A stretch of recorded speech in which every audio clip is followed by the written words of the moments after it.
What is self-evidence? What does that mean? Aquinasaday 13, Happy Feast of St. Germanus. I'm Max, and today we ask whether the existence of God is self-evident. Prima pars question 2.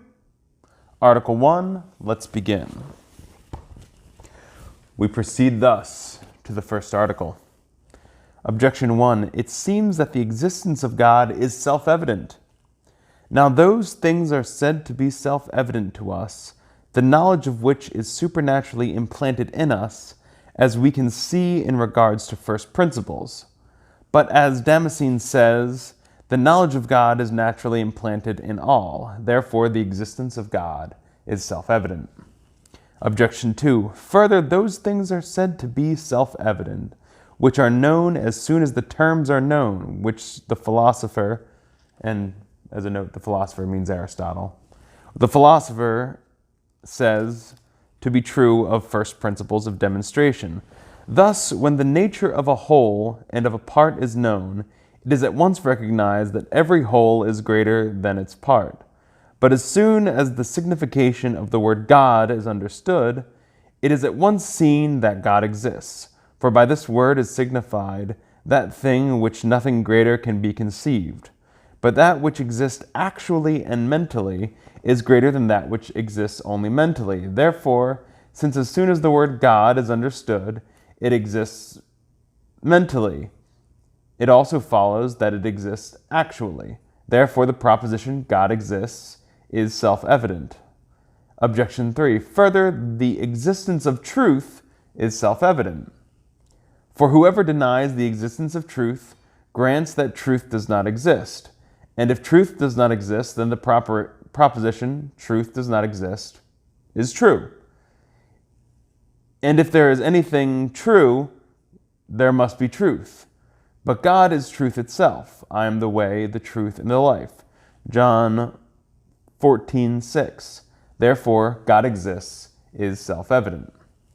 On the contrary, no one can mentally admit the opposite of what is self-evident, as the philosopher in Metaphysics 4, Lecture 6 states concerning the first principles of demonstration. But the opposite of the proposition God is can be mentally admitted. The fool said in his heart, there is no God. Psalms 52:1. Therefore, that God exists is not self-evident. I answer that a thing can be self-evident in either of two ways. On the one hand, self-evident in itself, though not to us. On the other, self-evident in itself and to us. A proposition is self-evident because the predicate is included in the essence of the subject, as man is an animal, for animal is contained in the essence of man. If therefore the essence of the predicate and subject be known to all, the proposition will be self-evident to all, as is clear regarding the first principles of demonstration, the terms of which are common things that no one can be ignorant of, such as being and non-being, whole and part, and such like. If, however, there are some to whom the existence of the predicate and subject is unknown, the proposition will be self-evident in itself, but not to those who do not know the meaning of the predicate and subject of the proposition. Therefore, it happens, as Boethius says, that there are some mental concepts self-evident only to the learned, as that incorporeal substances are not in space.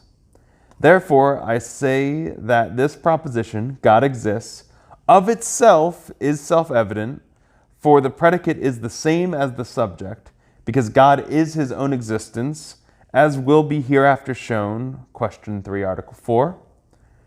Now, because we do not know the essence of God, the proposition is not self-evident to us, but needs to be demonstrated by things that are more known to us, namely, though less known in their nature, namely by effects. Reply to objection 1.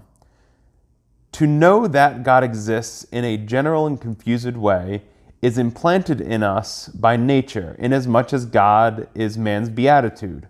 For man naturally desires happiness, but what is naturally desired by man must be naturally known to him.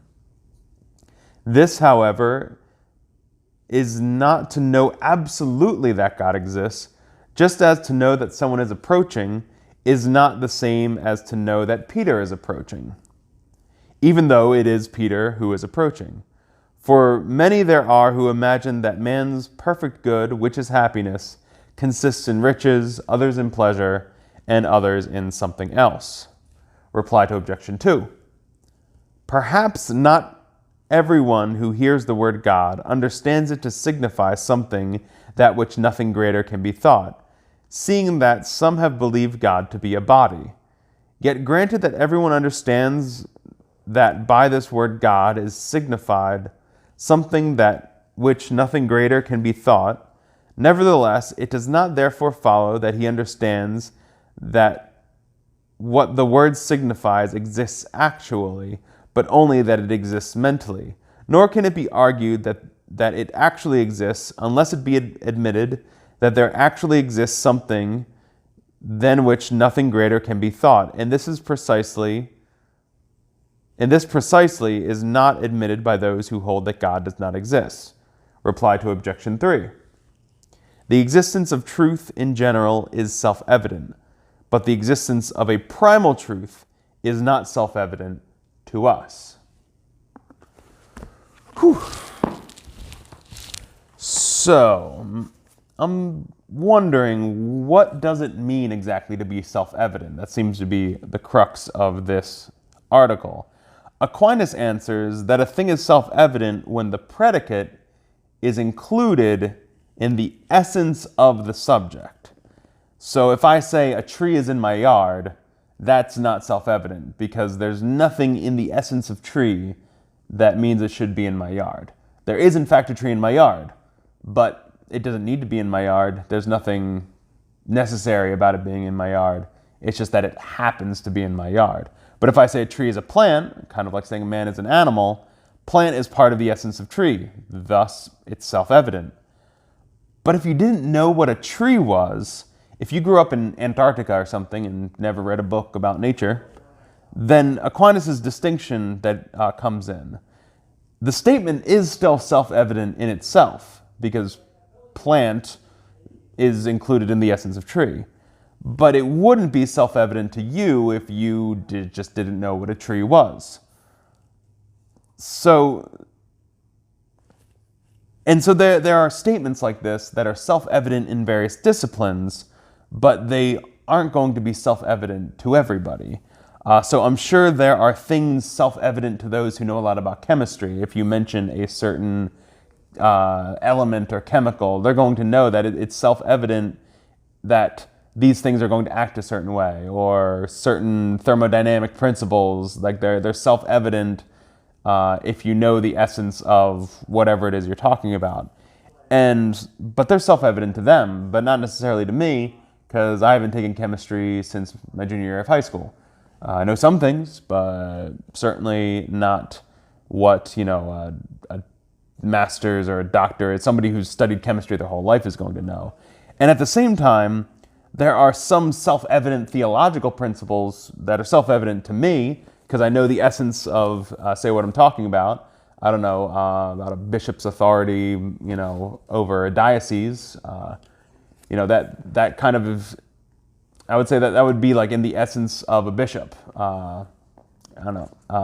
Somebody might argue that that's not self-evident too, but you get what I'm saying, that since I know what a bishop is, it's kind of evident to me that he has authority over his diocese, because that's just part of what a bishop is. But that's not necessarily going to be self-evident to someone who doesn't study, Catholic theology. It's just not going to occur to them that's how that works, because they don't know the essence of a bishop. So there you have what Boethius says, that there are some things that are only self-evident to the learned, which he gives a thing about that incorporeal substances are not in space. That's a hard one to grasp, but as I think we're going to learn studying about God, that you're going to see, oh yeah, that does make sense, because something that doesn't have a body doesn't have a like essential location. It's not in its essence to have a location. Something along those lines, if I said that right. But we can see that, but I guess from this we can, actually first let me say that, let me just ask, is there something in a subject that you have particular expertise in that you could see is self-evident to you, but isn't self-evident to other people? And comment that below, because that would be some interesting things. Like, what are some things that are just, just contained in the essence of kind of the basic principles of your discipline that somebody who wasn't in your discipline might just not realize? Because those could be some cool conversations. But anyway, if we go about the kind of self-evidence of God, well, we don't know the essence of God. I mean, it kind of seems obvious. Well, God is God, isn't he? Well, yes, God is God. But remember what we said before in the Thomistic framework. The term God is kind of that placeholder for the ultimate supreme being, which we don't know the essence of. We cannot grasp, we cannot comprehend it. Our mind cannot, reach out and abstract the essence of that, because God is just too big. So since we don't know his essence, that's why it's not self-evident that God exists. Now, once you kind of learn some things, we're going to see, I think in 2 questions from now, the arguments from God exists. Once you know some things about God, it seems really obvious that God exists, because you've learned some things about him. But just from the idea of God, since we cannot fully grasp his essence, it isn't self-evident that God exists, even if there is a lot of evidence for the existence of God, as we'll see. But yeah, that's what we're going to be looking at in the next couple of days, and I think that's sufficient for today. So hit that red button below if you want to join this adventure. And of course, it's self-evident that you should give the video a thumbs up, I think, right? But anyway, until tomorrow, remember, Aquinasaday keeps the heretics away. See ya.